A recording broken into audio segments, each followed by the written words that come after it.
மக்களே இன்றைக்கி என்ன பார்க்க போகிறோம் அப்படின்னா HDMI CEC. இப்போது இந்த ஆண்ட்ராய்ட் பாக்ஸோ இந்த prime stick Amazon prime stick அப்படின்னா ரியல்மி ஸ்டிக்கு அப்படி இல்லைனா third party Android boxes third party Android sticks வாங்க நீங்கள் ப்ளே ஸ்டோரில் போய்ட்டு ஆப் இன்ஸ்டால் பண்ணி யூஸ் பண்ணிக்கலாம். ஸோ இது என்ன பண்ணும் அப்படின்னு பார்த்தீங்கன்னா உங்களோட டிவிக்கு ஒரு ரிமோட்டு, ஆண்ட்ராய்ட் பாக்ஸ்க்கு ஒரு ரிமோட்டுன்னு இருக்கும். ஆண்ட்ராய்ட் பாக்ஸ்னால் அந்த ப்ரைம் ஸ்டிக்கு ஒரு ரிமோட் இருக்கும், அமேசான் ப்ரைம் ஸ்டிக்கு ஒரு ரிமோட் இருக்கும். இப்போ இந்த ரெண்டு ரிமோட்டையும் ஒவ்வொரு தடவை நீங்கள் அமுத்திக்கிட்டே இருக்கணும். இன்னும் சொல்லப்போனால் இந்த டிவியோட ரிமோட்டோட பேட்டரி பார்த்தீங்கன்னா ரொம்ப நாள் வரும்.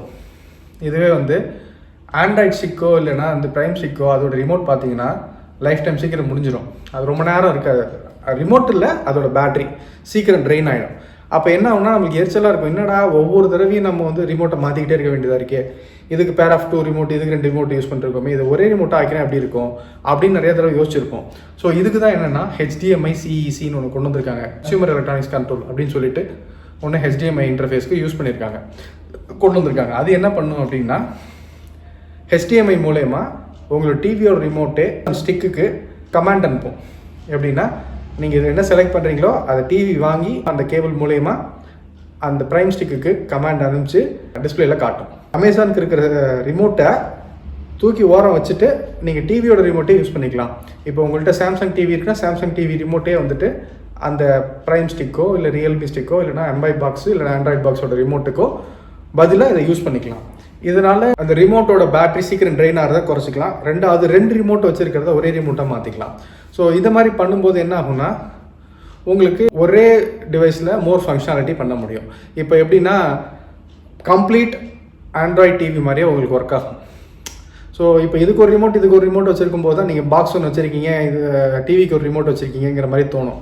இப்போது ஒரே ரிமோட் வச்சுருக்கும் போது என் டிவி ஆண்ட்ராய்ட் டிவிங்கிற மாதிரி உங்களால் விஷுவலைஸ் பண்ண முடியும். எப்படி ஆண்ட்ராய்ட் டிவிக்கெலாம் ஒரே ரிமோட்டில் எல்லாமே பண்ணுறோமோ அதே மாதிரி இதுலேயும் ஒரே ரிமோட்டில் எல்லாமே பண்ணிக்கலாம்.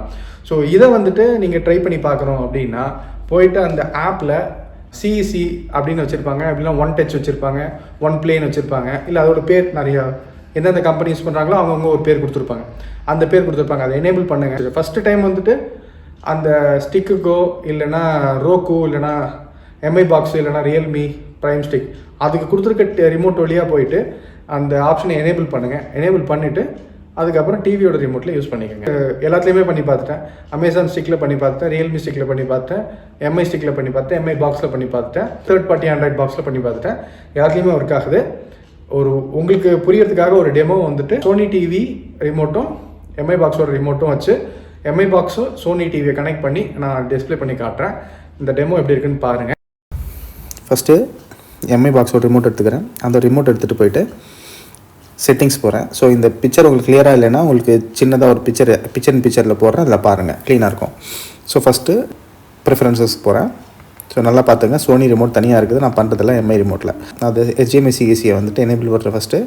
அப்புறம் ஒன் டச் ப்ளே, அப்புறம் வந்து பவர் ஆஃப் இதெல்லாமே எனக்கு அதை எனேபிள் பண்ணிவிட்டு அதுக்கப்புறம் என்ன பண்ண போகிறேன் அப்படின்னா இப்போது செட்டிங்ஸ்லேருந்து எக்ஸிட் பண்ணணும்.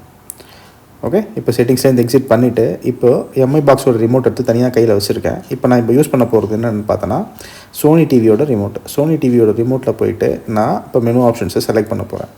நல்லா பார்த்துங்க, சோனி டிவியில் லெஃப்ட் ரைட் நேவிகேட் பண்ணிவிட்டு வெளியில் வந்துட்டு இப்போ வந்து பார்த்திங்கன்னா நான் சோனியோட டிவி ரிமோட்டில் மட்டும்தான் நான் பண்ணுறேன். இப்போது எம்ஐ பாக்ஸோட ரிமோட்டை நான் யூஸே பண்ணல, அது சும்மா உங்களுக்கு கண்ணுக்கு முன்னாடி காமிச்சு தான் வச்சுருக்கேன். அது எந்த ஒரு யூஸுமே பண்ணல. நான் யூஸ் பண்ணுறது எல்லாமே பார்த்தோன்னா சோனி ரிமோட்டை தான் யூஸ் பண்ணிகிட்ருக்கேன், டிவியோட ரிமோட்டை தான் யூஸ் பண்ணிகிட்ருக்கேன். எம்ஐ பாக்ஸோட ரிமோட்டை யூஸே பண்ணலை. ஸோ இந்த மாதிரி ஆப்ஷன்ஸ் நம்ம பண்ணுறதுக்கு எனேபிள் பண்ண வேண்டியது என்னென்னா HDMI CEC. இதை சுவிட்ச் ஆஃப் பண்ணிக்கலாம். ஆப்புக்குள்ளே போயிட்டு ஏதாவது வீடியோ வேணுன்னா போட்டு ப்ளே பண்ணிக்கலாம். எப்படி இருக்குது?